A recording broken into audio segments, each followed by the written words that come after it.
third event in the ARA 2020 season. We are at the Show Me Rally, which is in Missouri, and I have Mike Brown sitting with me as my co-driver, and this is our first time sitting together. 2, 1, heart beating.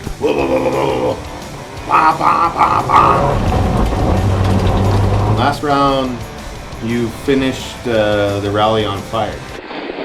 Fire! Fire! Fire! There is no fire! Yeah.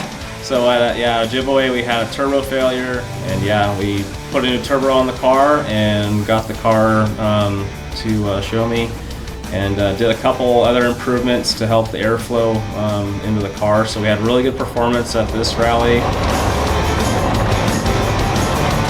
So you can see how dusty it is, and you can barely see into some of the corner entries. This rally is notorious for the really fast, flat-out stages.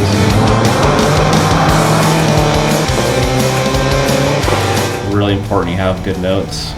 This stage, I was a little conservative on my notes, so I wasn't going as fast as I should have been. You're doing conservative because it's your first time sitting with someone, right? Yeah, and with rally, half a degree is the difference between being on or off the road. So, being a privateer with a pretty tight budget, and me having to work on, there's some dust right there. Yeah, having to work on the car myself, I try and drive fairly conservatively, just so I don't put myself out for the whole season. Why is it clear and then certain sections it's really dusty? With low wind and the way the wind carries the dust out, you'll get those sections where you'll have just a dust wall. On one of the stages, I was actually almost coming to a complete stop just because we're so close to entering the corner. You can listen to your co-driver really well, and if you have really good distances, you can use that to your advantage. Like, okay, I know I'm going to be going straight for another 50 meters. Do I risk it, or do I, hold back? There's another big dust wind or dust wall. Fire! Oh, there's the bonfire. Yeah. So I was actually focused on the apex there, but I kind of saw that corner of my eye, and it's one of the cool things about rallies. We have spectators in the woods, we have bonfires, and then they throw on gas. We've struggled this season to get the car up to spec. And get all of our issues sorted out. At our level, there's a thing called speed factors. So I think we're like a 94 speed factor. You get 2-minute dust window if you're over 95. So basically, those top 4 cars, one leaves, and they wait 2 minutes to send the next one, right? Yeah. This event, we actually ended up running the stages that we did run. We ended up running, 98th percentile and 96, and we averaged 96 for this. Mm-hmm. So if our season had gone better, we probably would have been above the 95 going into this, so we would have had our 2-minute window. Nice. But when you get to that area where you're pushing hard enough that you need the extra minute, but you're right on the cusp, it's very difficult to drive through the dust. So yeah, it's kind of a limiting factor on how fast you can go. You can only drive into dust so far. Another thing with speed factor is if you're above 95 or higher, you get put into a seated draw. So you actually draw a card, and you pretty much gamble for your road position. So whoever was first on the road at Ojibwe had a really big advantage because they didn't have any dust, but they also had to sweep the road. And by sweeping, what you're meaning is that they're sweeping all of the loose gravel off the road, right? Yep. So then a lot more traction. Yep. If it's heavily graveled, you can actually pick up 2 or 3 miles per hour down a straightaway. Oh. Just because you're not having to dig through all that gravel. Being back in 4th, 5th, and 6th is actually a decent spot to be if there's no dust. But when there's dust, it's a huge disadvantage. Then you're looking at weather too, because if it rains, then you want to be back as far as possible. Right. So yeah, there's a lot of strategy in rally.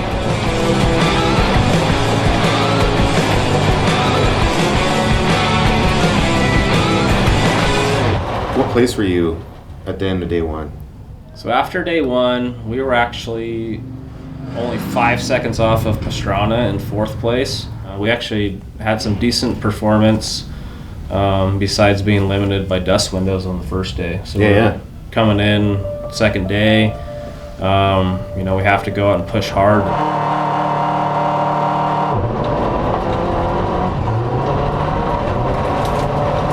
The car was performing wheel. Mike and I got in sync on the first day. So that builds your confidence then.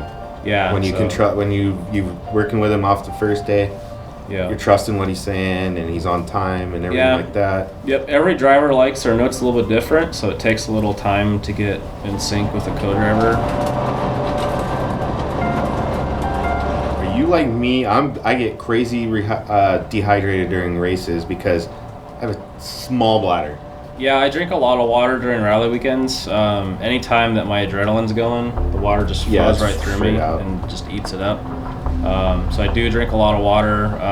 Good thing with rally though is we stop before each stage. We stop afterwards. Sometimes we'll stop on transits. I do have a small bladder. Yeah. So I'm constantly peeing all the time. Yeah.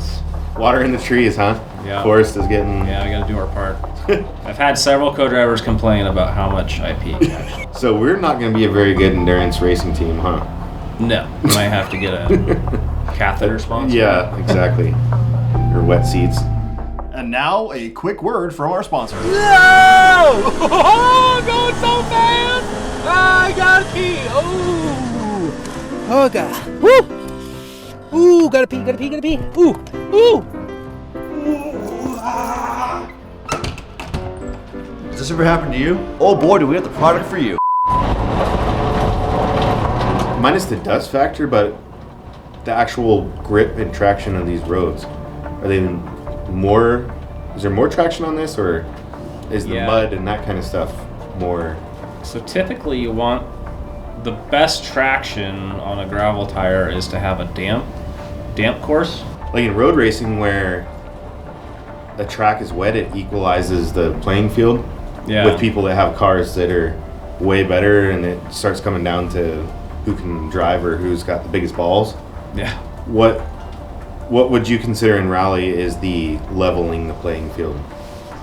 Snow. Ah, okay. Which no traction. Yeah, no traction. There's quite a bit of car setup you can do to optimize traction on gravel.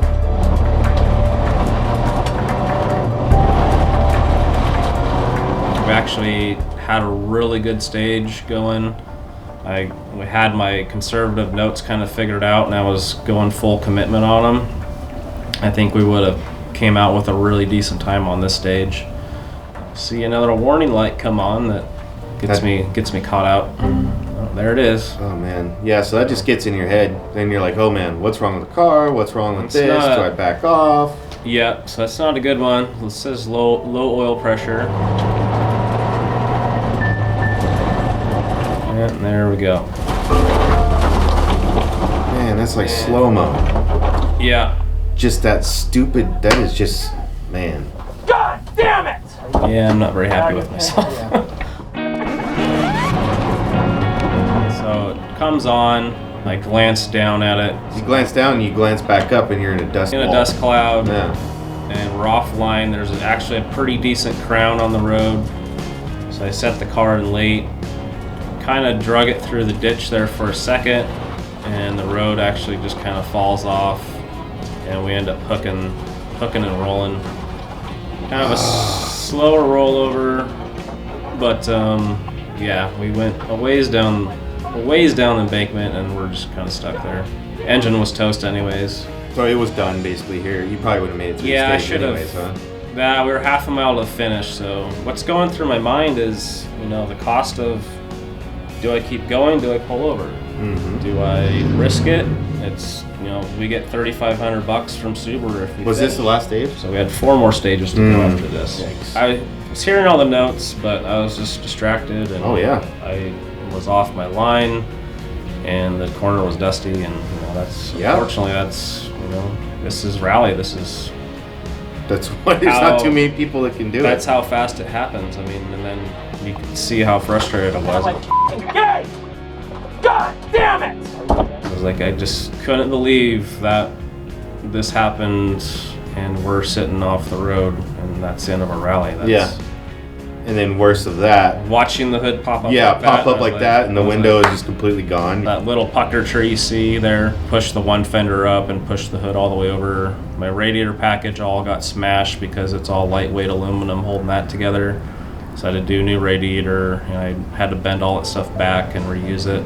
stupid little mistake, ends up costing, several $1,000s right there. So The STI is like a bird, nestling safely in its nest here up on side the road. But yeah, Mike and I both were okay. Actually popped his rollover cherry, if you want to call it that. Boy. So this is his first time rolling over. It's my second. Next one though. Yeah, so after this we have Olympus coming up, and that's here in our home state. It's one of my favorite rounds. So we got to get the car ready for that. We've got, I think it's 5 weeks till Olympus comes up. To rebuild a car again. We got to rebuild the motor, and we have to rebuild the cherry on top of all this damage. So make her purdy again. yeah.